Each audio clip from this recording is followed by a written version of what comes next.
varios temas que usted podrá encontrar en la consulta popular. El día de hoy nos toca ambiente, un tema bonito. Buenas noches. Hola Andrea, ¿cómo están? Y televidentes, gracias por acompañarnos como siempre cada jueves a esta hora, donde trataremos precisamente estos temas relacionados a la consulta popular. Dos, que tienen que ver con la naturaleza y todo lo que implica esto y sus derechos. Evidentemente, estas dos preguntas que mucha gente no las entiende, Andrea. Así es, y si usted aún no conoce qué va a encontrarse en la papeleta, en la consulta popular respecto del ambiente, estamos aquí para poder explicarles y también con expertos para que usted vaya a la consulta bien informado.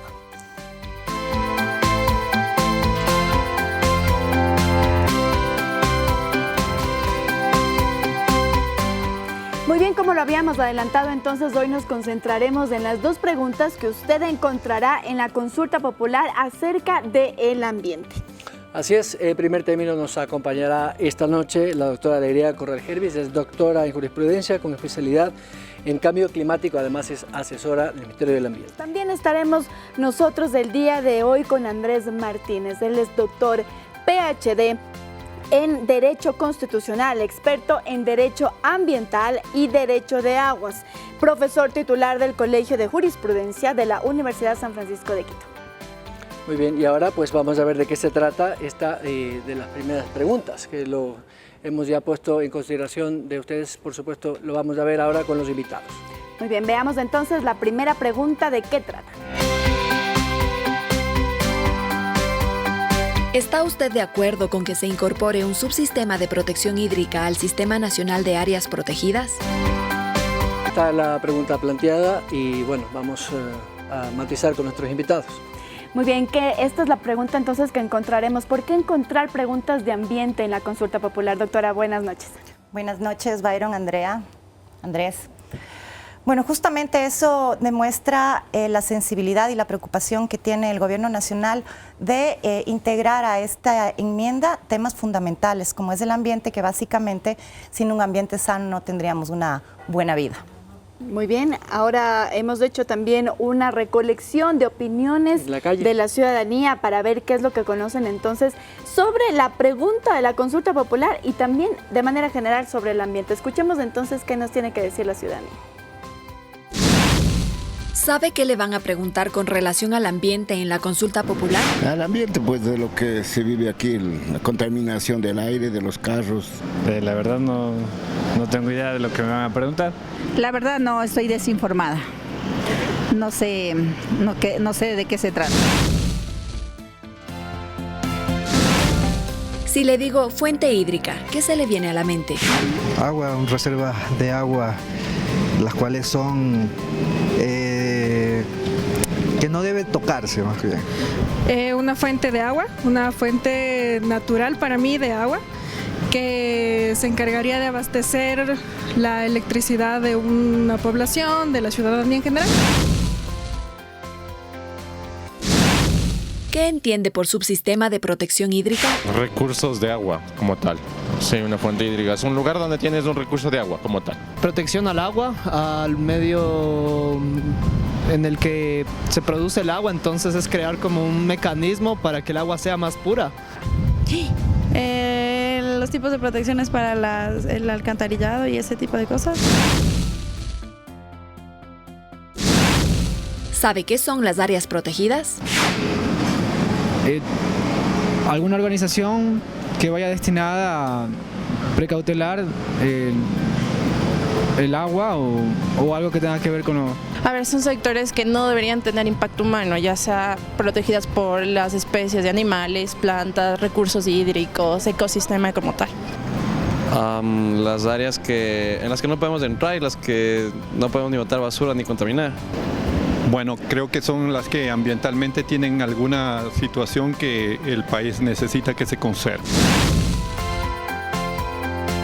Bueno, Andrea, hemos escuchado diversos criterios y la tónica de casi todas estas opiniones de la gente es un desconocimiento muy tácito de este tema y generalidades. Y es por donde un poco vamos a empezar con nuestros invitados. Así es, doctor, ¿qué opinión le amerita este tipo de respuestas que tiene la ciudadanía con que esperamos que vamos luego a las urnas del 5 de febrero?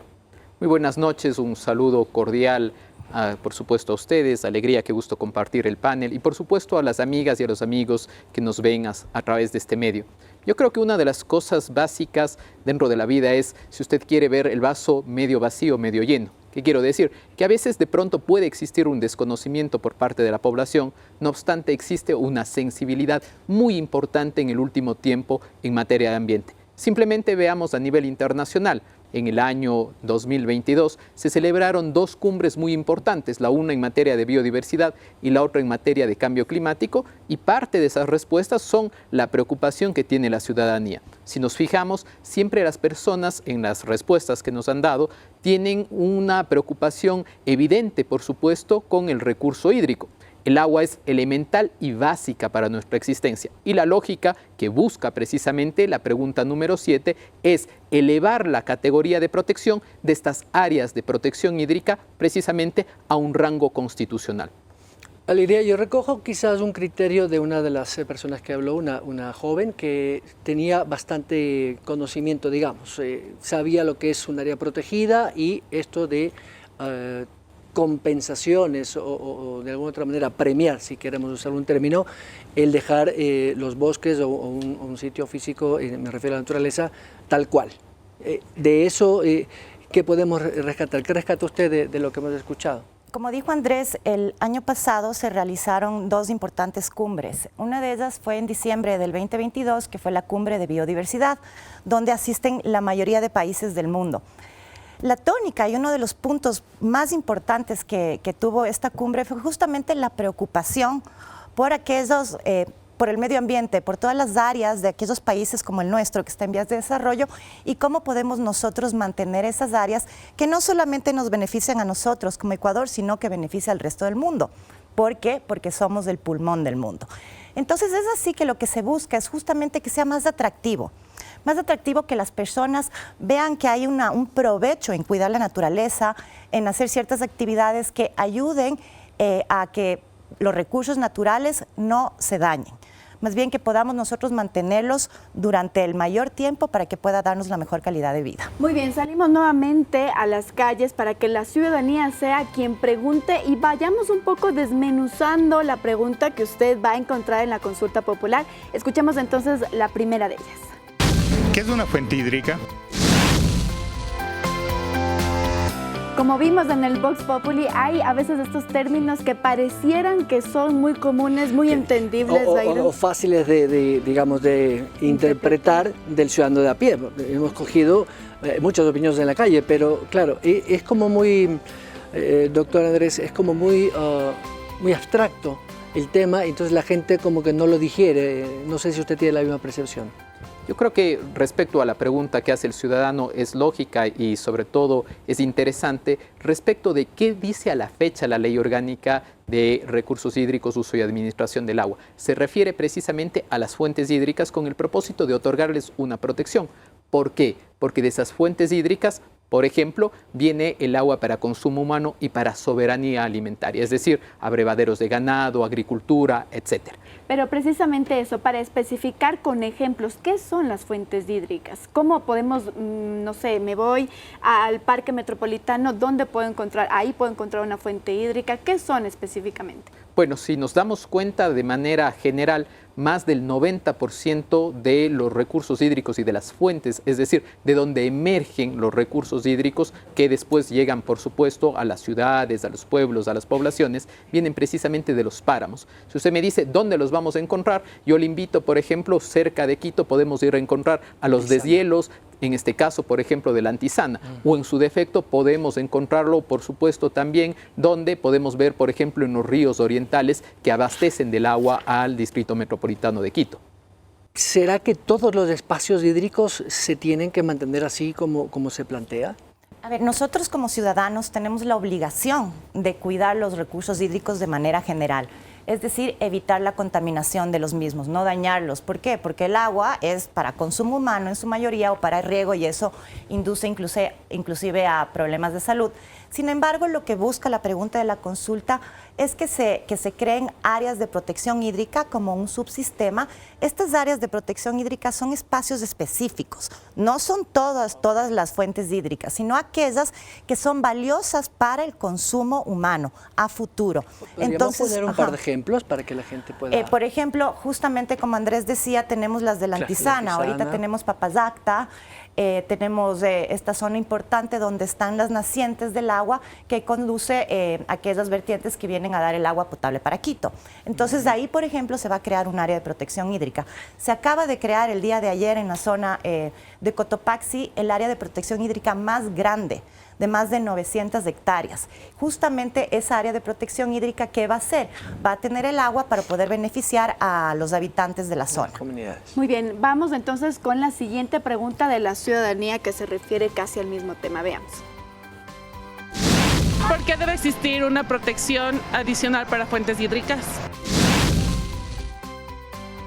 Muy bien, y como usted mismo lo mencionaba, doctora, ya se están creando, digamos, estas áreas de fuentes hídricas. ¿Por qué entonces tener una protección específica para las fuentes hídricas? ¿Qué es lo que nos está haciendo la pregunta de la consulta popular?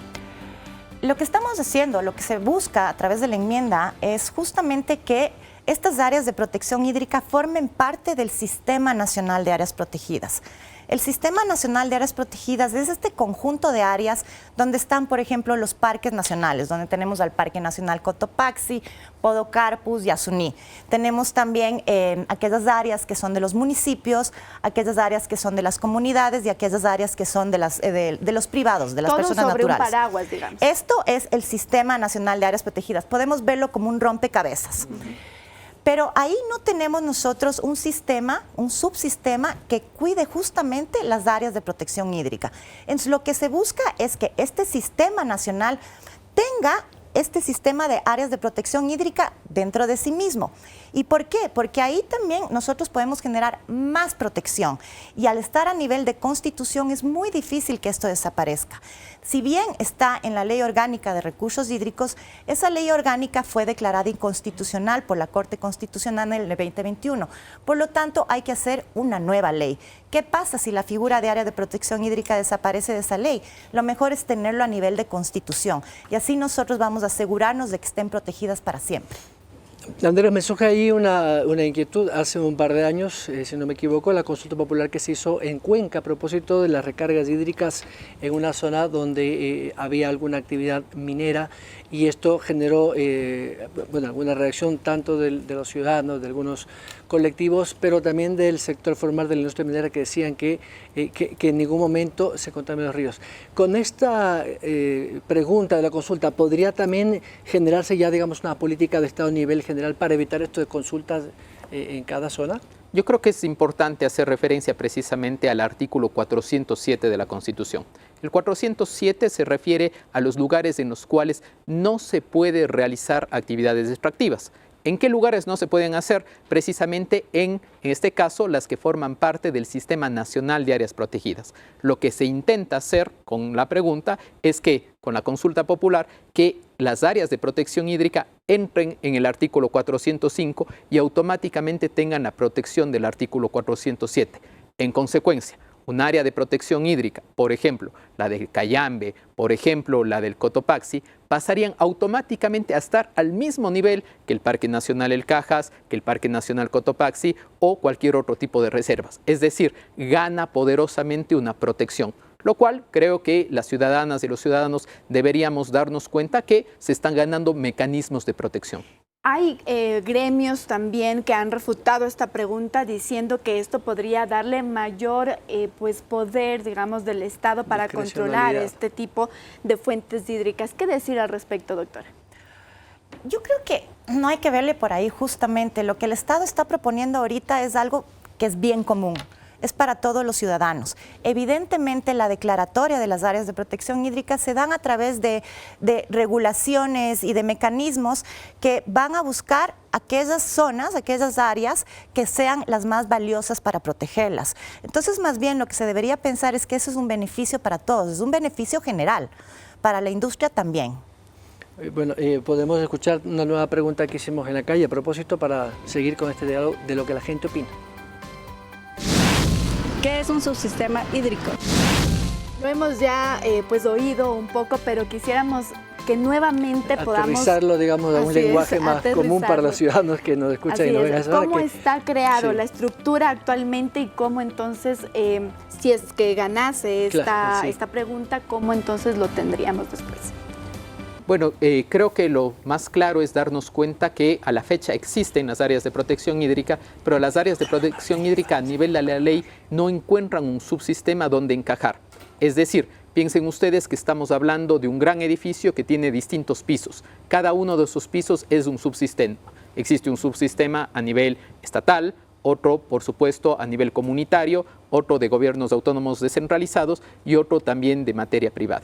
¿Qué se daría? Se generaría un piso más. Pensemos en esta estructura como cual si fuese un edificio, donde encajarían las áreas de protección hídrica dentro de este gran conjunto del Sistema Nacional de Áreas Protegidas. ¿Y eso precisamente entonces daría más beneficios, digamos, doctora?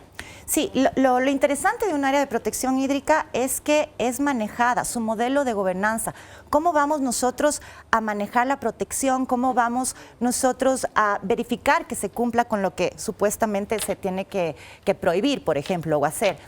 El área de protección hídrica tiene un manejo donde están involucradas las comunidades que viven cerca de la zona, los gobiernos autónomos descentralizados, el Estado ecuatoriano y los propietarios privados. Pero que actualmente ya existe, digamos, de esa estructura para pero protección. No podemos cumplir justamente con lo que Andrés decía de insertarle dentro del Sistema Nacional de Áreas Protegidas porque es diferente a los otros subsistemas. Entonces, el momento que nosotros lo ponemos como subsistema en la Constitución, podemos comenzar a crear todo lo que sería la regulación que permita que estas áreas que son manejadas por diferentes actores puedan involucrarse en el sistema de áreas protegidas. ¿Qué tendría, por ejemplo, esa regulación? Por poner un ejemplo.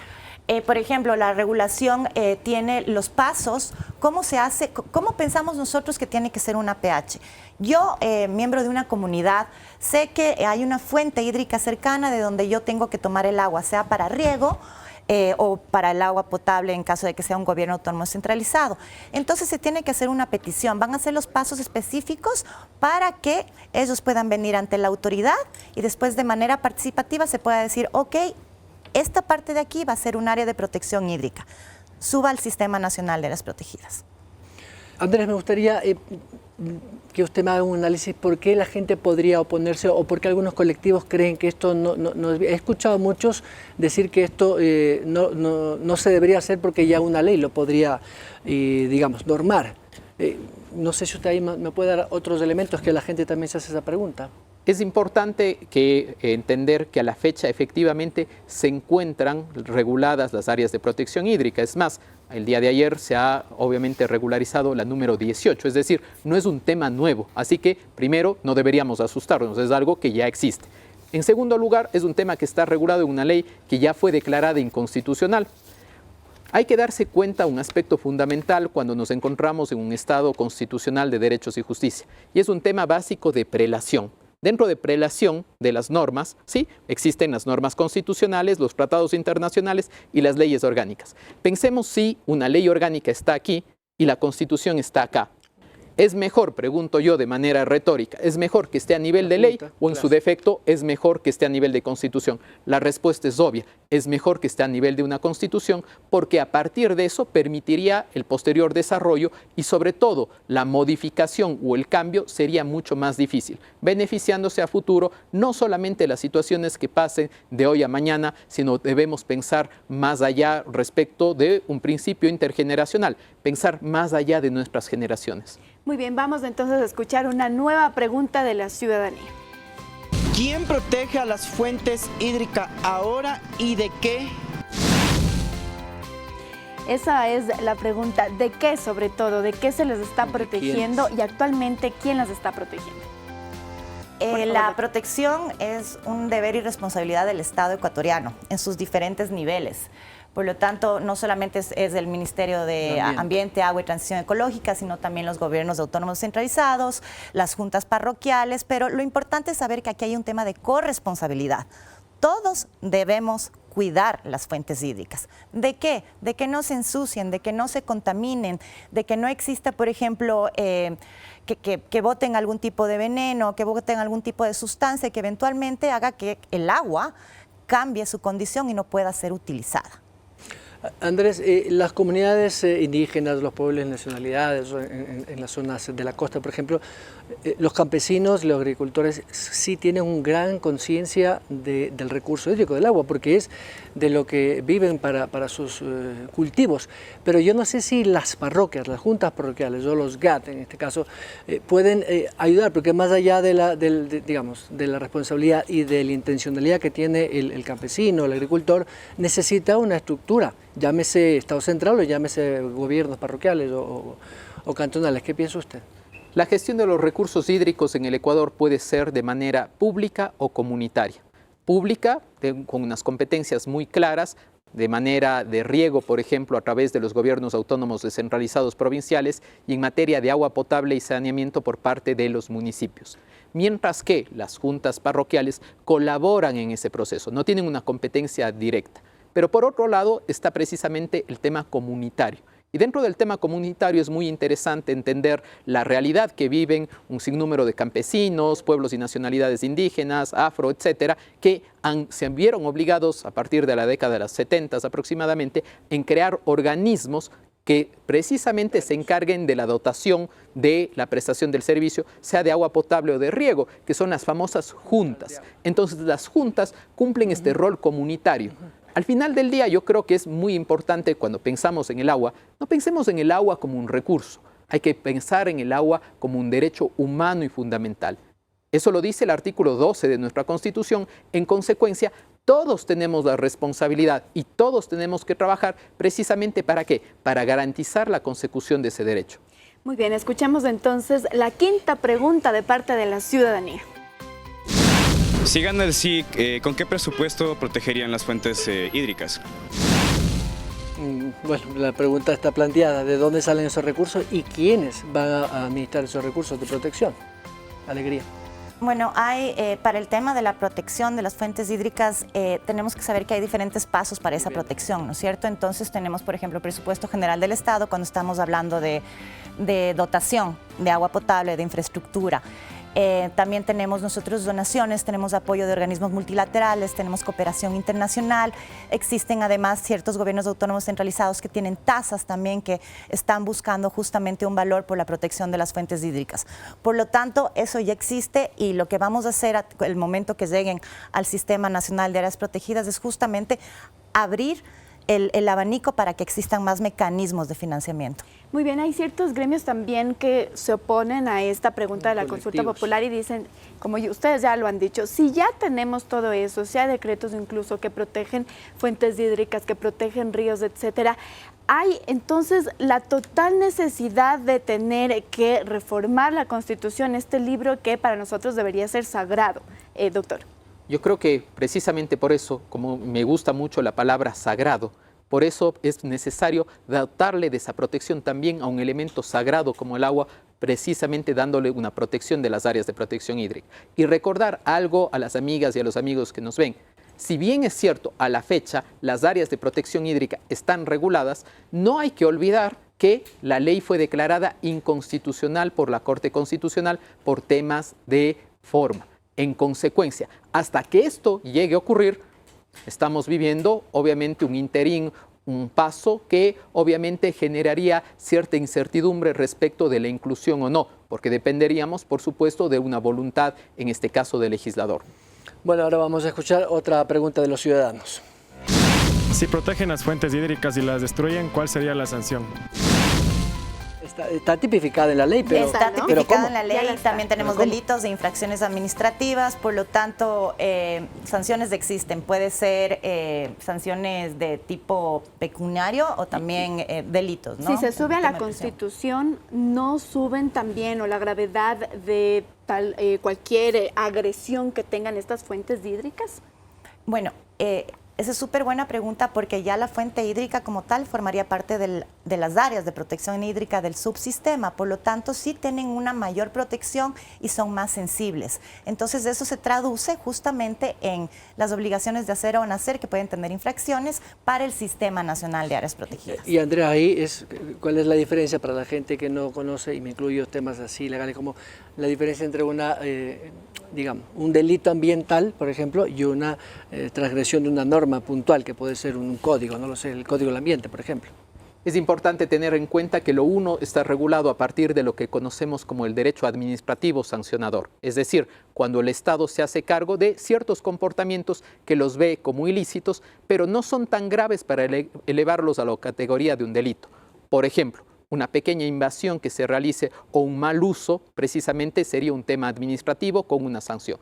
Mientras que en el caso de las áreas de protección hídrica, de triunfar, por supuesto, la pregunta número 7, al tener el rango de área de protección hídrica, ¿sí? No fuente hídrica, área de protección hídrica, automáticamente forma parte del Sistema Nacional de Áreas Protegidas y existe un delito específico que regula precisamente la protección cuando existe un ilícito contra el Sistema Nacional de Áreas Protegidas. Es decir, tendría obviamente una cuestión superior. ¿Podría ponerme un ejemplo de cuál puede ser un delito, por ejemplo, en ese caso? Por ejemplo, un caso de un delito sería el desecamiento, por ejemplo, de una fuente hídrica, ¿sí? O en su defecto, por ejemplo, desviar los cursos de agua para beneficiarse, etc. Muy bien, vamos a ver entonces rápidamente la pregunta número 7 de la ciudadanía. ¿Cómo confiar que el Estado ecuatoriano no concesione las fuentes hídricas que tiene el país? Clara la pregunta, doctora. No se puede concesionar las fuentes hídricas. Lo que nosotros tenemos es justamente una figura que es la autorización administrativa para usar o para aprovechar el recurso hídrico. No hay que confundir este derecho que tienen los ciudadanos, las industrias, los gobiernos autónomos centralizados para brindar agua potable, por ejemplo, con el hecho de la protección de las fuentes hídricas. Estas fuentes hídricas van a protegerse y van a subir al subsistema justamente para que no hayan mayores intervenciones que provoquen daños a las mismas. Lo uno es el uso y aprovechamiento de los recursos hídricos y lo otro es la protección de las fuentes hídricas a través de las áreas. Muy bien, es momento de hacer una pequeña pausa, Andrea, y al volver trataremos lo que es la segunda pregunta relacionada precisamente a estos temas del ambiente. Recuerde que estamos en vivo aquí en Ecuador TV para que usted vaya a la consulta bien informado.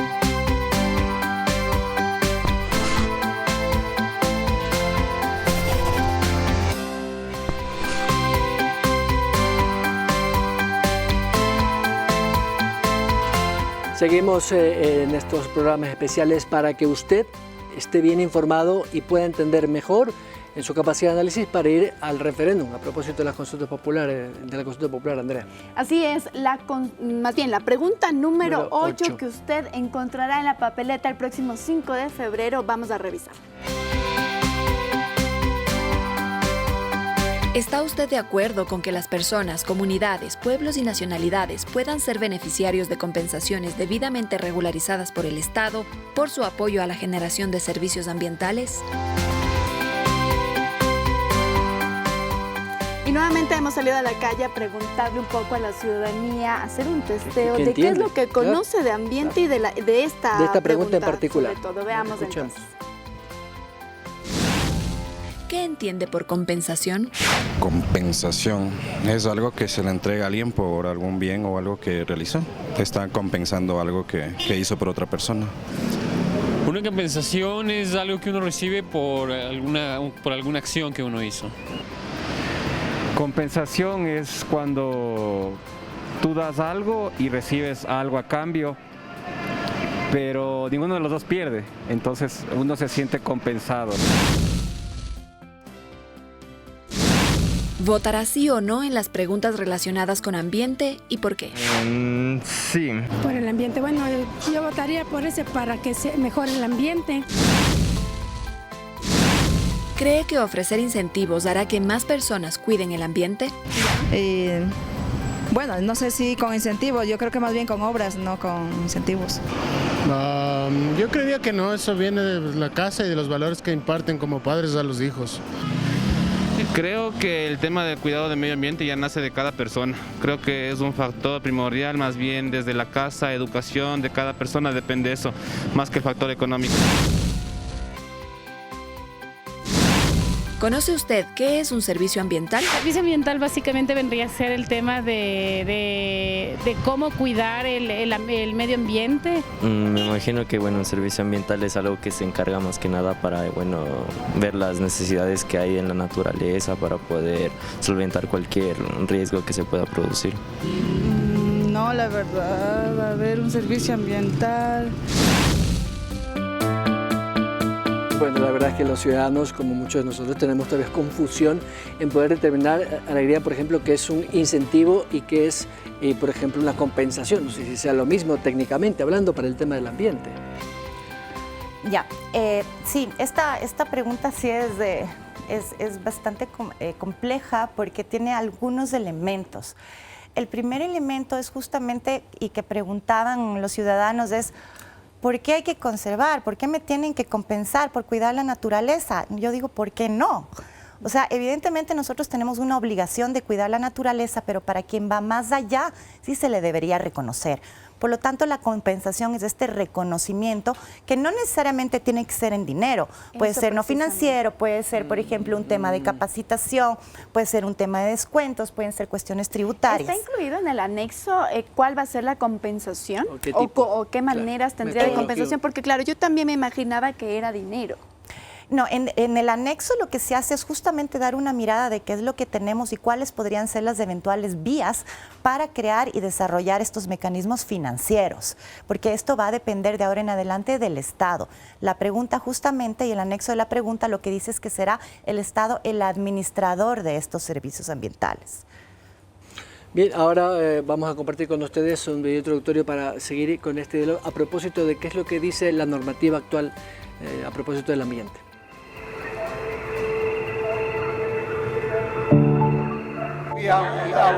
La regulación de los servicios ambientales, en su artículo 74, señala que las personas, comunidades, pueblos y nacionalidades tendrán derecho a beneficiarse del ambiente y de las riquezas naturales que les permitan el buen vivir. Los servicios ambientales no serán susceptibles de apropiación. Su producción, prestación, uso y aprovechamiento serán regulados por el Estado. A nivel mundial, existen mecanismos de compensación de los servicios ambientales, así como la necesidad de reforzar y aplicar los instrumentos internacionales en la materia.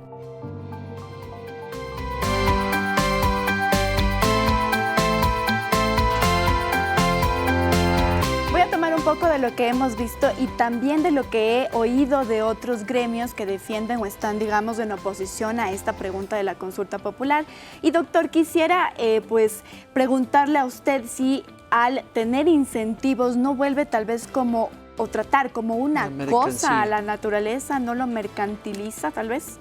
Bueno, hay que tener claro un factor fundamental, que hay que diferenciar los incentivos ambientales que ya están regulados, que es una cosa, y esto es otra cosa totalmente distinta. Solamente para que vayamos entendiendo y pongamos ejemplos. Un incentivo ambiental, por ejemplo, puede ser aquella situación de carácter financiera, por ejemplo, fiscal o honorífica, que yo le otorgo a una empresa o en particular en tanto en cuanto mejora su comportamiento, es decir, se va encima de la norma. Por ejemplo, el punto verde, el punto azul. O en su defecto yo digo, voy a importar cierta maquinaria que tiene, por ejemplo, eficiencia energética y automáticamente me dan un incentivo. Eso es un incentivo. La pregunta no va por ahí y es importante que la gente conozca que no va por ahí. ¿Por qué nace la idea de la pregunta? La pregunta nace, y sobre todo precisamente para aclarar a veces estas dudas que se tiene, ya existe una regulación en materia de servicios ambientales y la compensación.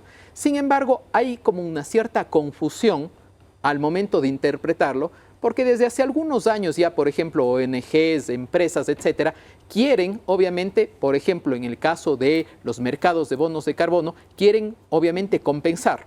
Es el típico caso, esto empezó a regularse en su momento con el protocolo de Kioto, ¿sí? Hace ya en los 90, y obviamente las cumbres del clima han continuado. ¿En qué consiste? Yo, empresa extranjera, genero N cantidad de emisiones, por ejemplo, en el caso de los mercados de bonos de carbono.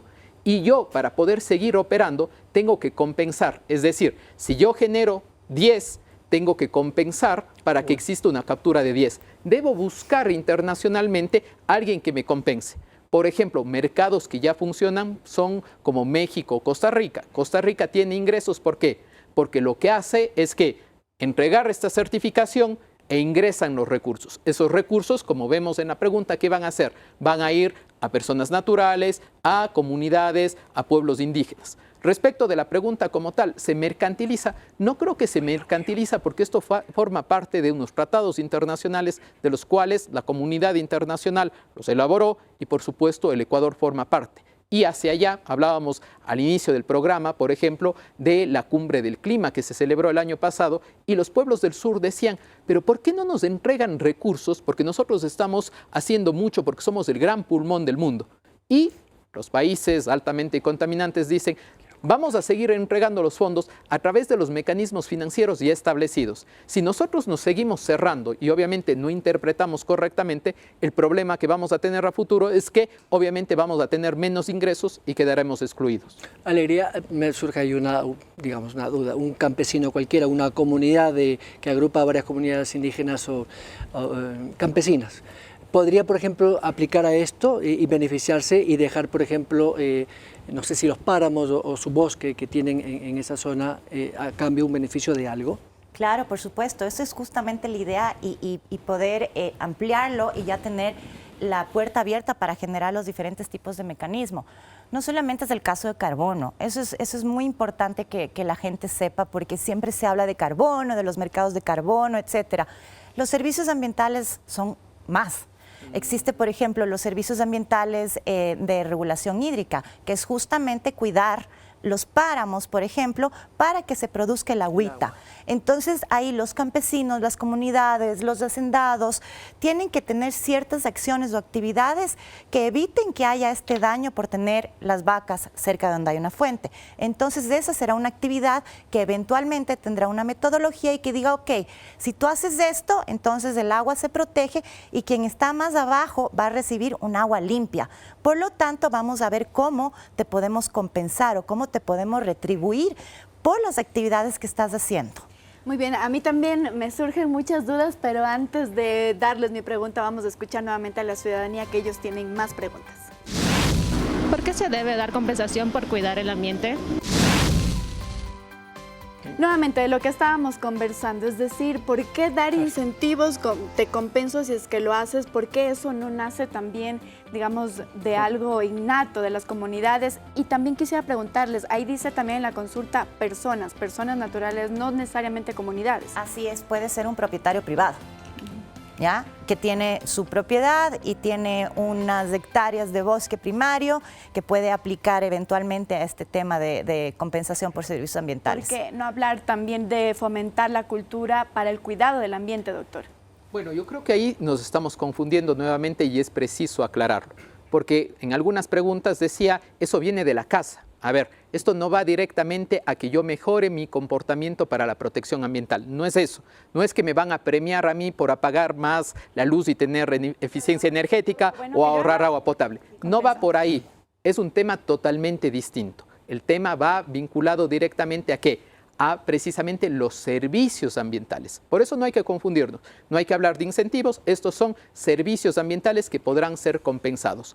¿Qué es un servicio ambiental? Un servicio ambiental es toda actividad que venga ya sea de la naturaleza, sea por una acción o omisión, es decir, por hacer algo o dejar hacer.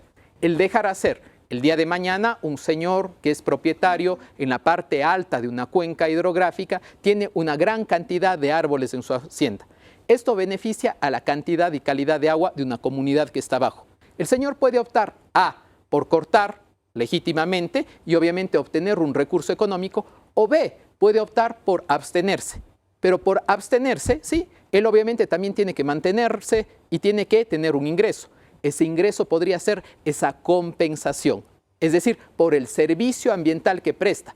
No un particular necesariamente por mejorar mis condiciones y sobre todo por cuidar el ambiente, sino respecto de lo que yo genero en beneficio del gran ambiente. Alegría, en la costa hay esa famosa quema agrícola, ¿no? que queman los pastizales para volver a sembrar. Por ejemplo, a esos campesinos y agricultores se les podría beneficiar una vez que conozcan, por supuesto, este tipo de incentivos como para, darles algún beneficio que no necesariamente puede ser dinero en este caso. Es importantísimo conocer que este es un tema justamente que recién se está trabajando. Por lo tanto, nosotros tomaremos diversos ejemplos de prácticas que eventualmente podrían dejar de darse si es que hay la oportunidad de que con otras prácticas que sean reconocidas a través de compensación se pueda mejorar el medio ambiente. Pero es importante también reconocer y saber que estas prácticas muchas veces son ancestrales. Entonces hay igual que respetarlas, ¿no es cierto? Pero sí se puede llegar a un término medio también. O sea, si es que tú estás haciendo una quema en una parte, ¿por qué no reduces esa parte de la quema y comienzas a sembrar en la otra parte? Por ejemplo, una compensación del Estado. Podría haber, claro, eventualmente podría haber. Y lo que creo que es importante es que más allá de que venga desde la casa, desde que venga desde el Estado, desde que venga cualquier persona, ahorita, después de la cumbre de biodiversidad, se obligaron todos los países a entregar por lo menos 200 billones anuales para el tema de compensación a los países en vías de desarrollo. Y este es un tema vinculante. Entonces, esto va a comenzar a movilizar recursos y nosotros, como Ecuador, vamos a poder encontrar diversas fuentes de financiamiento para poder justamente crear estos tipos de mecanismos. ¿Cómo pensar también en las comunidades indígenas, sobre todo? Escuchaba también otros criterios que decían, claro, me compensan por no talar el árbol, pero a veces tengo que comer, entonces tengo que talar el árbol. ¿Cómo pensar, doctor, en estas comunidades también y en sus necesidades? Bueno, a la fecha el Código Orgánico del Ambiente lo define, tanto el Código Orgánico del Ambiente y también incluso el Código Orgánico Integral Penal, insiste que en el caso de los pueblos y nacionalidades indígenas, no nos olvidemos que según el artículo 1 de nuestra Constitución, el Ecuador es plurinacional y multicultural, es decir, sin números de pueblos y nacionalidades existen, y ellos tienen una excepcionalidad, es decir, la excepción a la regla. ¿Para qué? Por ejemplo, prácticas para la subsistencia.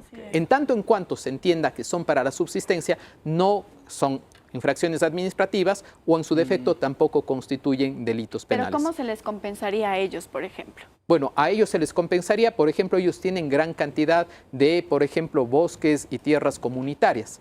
Entonces, generarles un ingreso. Ellos son muy preocupados. Ustedes saben que diversos pueblos y nacionalidades indígenas están muy vinculados con su naturaleza, con su Pachamama. Ellos de per se ya lo protegen. ¿Por qué no generarles más bien un mecanismo adicional que obviamente genere unos ingresos y que les ayude a mejorar sus condiciones de vida? ¿Cómo se haría esto? Los mecanismos, ¿cómo funcionan? De distinta manera. Esto lo regulará el Estado, pero, por ejemplo, funcionan ya sea en tema de servicios ambientales de carácter hídrico, de carácter de calidad del aire o en su defecto en temas vinculados, por ejemplo, a captura de carbono.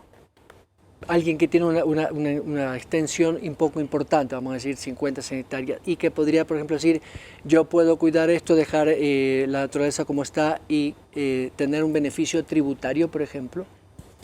Hay algunas figuras, inclusive hace pocos meses se aprobó la doble deducibilidad del 100% del impuesto a la renta. Aquí lo que tenemos que saber es que vamos a comenzar a trabajar en identificación de las zonas geográficas, en diferentes metodologías, porque una cosa es un ecosistema frágil, por ejemplo el páramo o el manglar, y otra cosa es una plantación. Entonces es muy difícil ahorita decir con ejemplo específico qué es lo que va a pasar, pero la intención es justamente desarrollar esto para que podamos tener la mayor cantidad de ecosistemas, de plantas, de la naturaleza dentro de esto para que las comunidades que viven de ellos puedan ser beneficiadas. Muy bien, vamos entonces con una nueva pregunta de la ciudadanía. Si a mí me dan una compensación, ¿yo puedo gastarla en lo que yo quiera? Claro, es que la gente, lo que conversábamos antes, ¿no? Hace un momento, piensa mucho que es el tema económico. Entonces, si a mí me dan la compensación, la podría gastar en y la gente piensa compensación, dinero. Exactamente. ¿Qué decirle entonces? Nuevamente explicar para que esto quede muy claro. ¿Qué es entonces la compensación? ¿A qué se refiere la compensación? La compensación es un reconocimiento. Este reconocimiento puede ser monetario o no monetario. Por ejemplo, si es que yo dejo de talar y tengo mi grupo de árboles que conforman un bosque, a mí me pueden decir, ok, tú dejaste de cortar los árboles y estás perdiendo tanto. Ahora, porque estás conservando ese árbol, tantas hectáreas, entonces yo te voy a reconocer a través de un mecanismo financiero de un pago anual por hectárea. Siempre, claro, pero no siempre será económico. No siempre eso, también puede ser, por ejemplo, nosotros queremos cuidar justamente el páramo, somos una comunidad y tenemos una fuente cercana. ¿Me pueden ayudar? Ok, nosotros les podemos ayudar a través de ¿qué? Del fortalecimiento de capacidades. Hagamos una asociación. O sea, son diferentes temas. Y de ahí como quien quiera gastarse, eso ya depende de cada quien, pero lo ideal sería que reinviertan para poder seguir manteniendo esto, ¿no? André, ¿y qué estamento estatal, municipal o Ministerio del Ambiente, por ejemplo, podría regular esto? ¿Bajo qué figura? Para un poco entenderlo prácticamente. Bueno, hay que recordar que de acuerdo al artículo 313 de la Constitución, la biodiversidad forma parte de los famosos sectores estratégicos. Sectores estratégicos que por sus temas de carácter político, económico y de trascendencia ambiental y social, se reservó para sí el Estado su administración, su gestión, su rectoría y administración. En consecuencia, ¿quién es el órgano rector? El órgano rector es la Autoridad Ambiental Nacional, que ahora se llama Ministerio del Ambiente, Agua y Transición Ecológica, que hará, establecerá las grandes políticas, las líneas maestras. No obstante, hay que recordar que el propio Código Orgánico del Ambiente, y por supuesto como ha venido trabajando, establece un sistema descentralizado de gestión ambiental.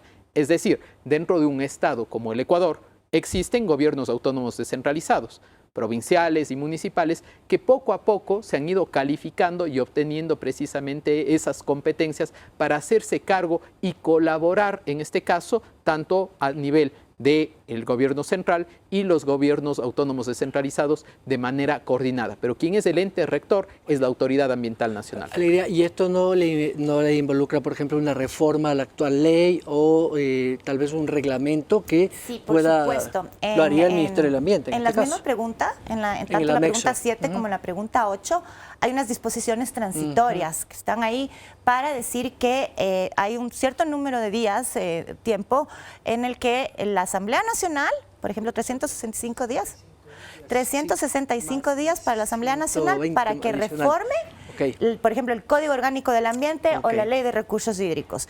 Mientras tanto, en el plazo de 90 días, en el caso de la pregunta 8, la Autoridad Ambiental Nacional podrá adaptar o crear o desarrollar a través de regulaciones la diferente normativa para que esto pueda encaminarse. Muy bien, vamos entonces con la siguiente pregunta. Sí. ¿De dónde saldrá el presupuesto para la compensación? Ya a esto yo también le quiero añadir algo más. Ya tenemos, digamos, una acción, se llama Sociobosque. Quisiera también que nos hagan esta diferencia de que va a cambiar. Ya tenemos Sociobosque que también da compensaciones, no sé si me estoy equivocando, si es de compensaciones exactamente. Y ahora, ¿qué es lo que cambia? Ya existía esta figura, doctor. El cambio esencial es nuevamente, y lo reitero, los servicios ambientales. En el caso específico de Sociobosque, Sociomanglar, Sociopáramo, son incentivos de carácter económico que el Estado entrega a la persona simplemente para que mantenga su bosque sin talar, punto. En cambio, lo que se pretende ahora es compensar y reconocer por el pago a los servicios ambientales, es decir, en tanto en cuanto que esas acciones o omisiones generen un servicio adicional, un servicio agregado, ya sea a nivel hídrico, a nivel de calidad de aire o en su defecto, por ejemplo, a nivel de captura de carbono. Esa es la diferencia. Muy bien, y regreso a la pregunta entonces también del ciudadano. El presupuesto para Sociobosque, por ejemplo, ¿de dónde salía? Y ahora el presupuesto para estas compensaciones de aprobarse el sí, ¿de dónde saldría? En el caso de Sociobosque, Sociomanglar, se hacía de manera mixta. Había un parte del presupuesto general del Estado y existían también cooperación internacional y ONGs que precisamente invertían para este fin.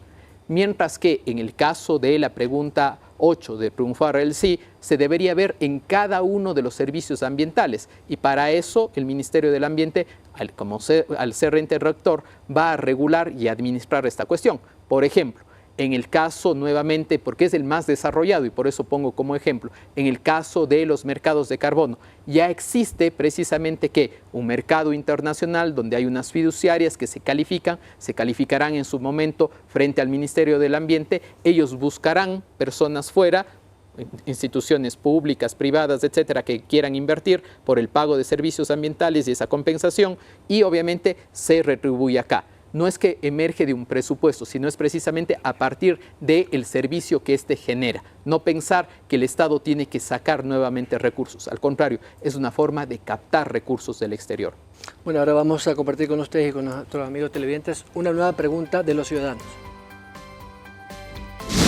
Yo quiero saber qué es un servicio ambiental. Muy bien. Súper básica.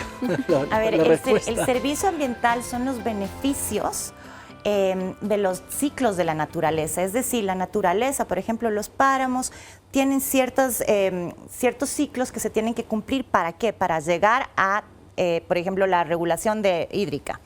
Ese es el servicio ambiental, es el beneficio de los ciclos de la naturaleza.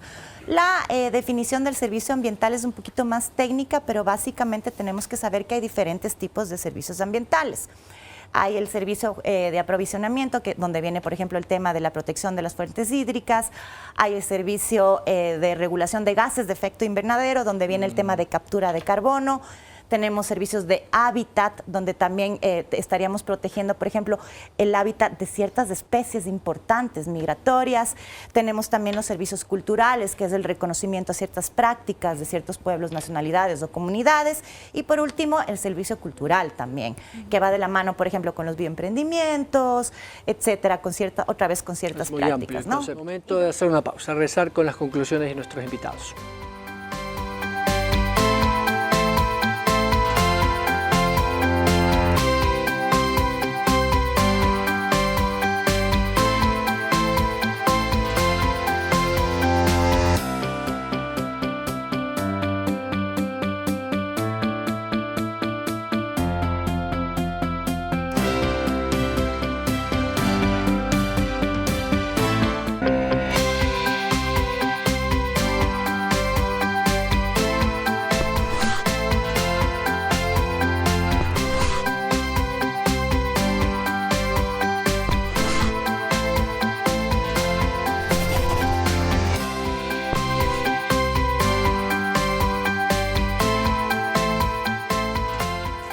Muchísimas gracias por seguir en nuestra sintonía y ahora vamos casi a culminar, ¿vale? Sí, tenemos 2 minutos y queremos pedir a nuestros panelistas que nos den su conclusión, cada uno a propósito de cómo orientar a los ciudadanos con estas 2 preguntas. Empiezo con usted, Alegría.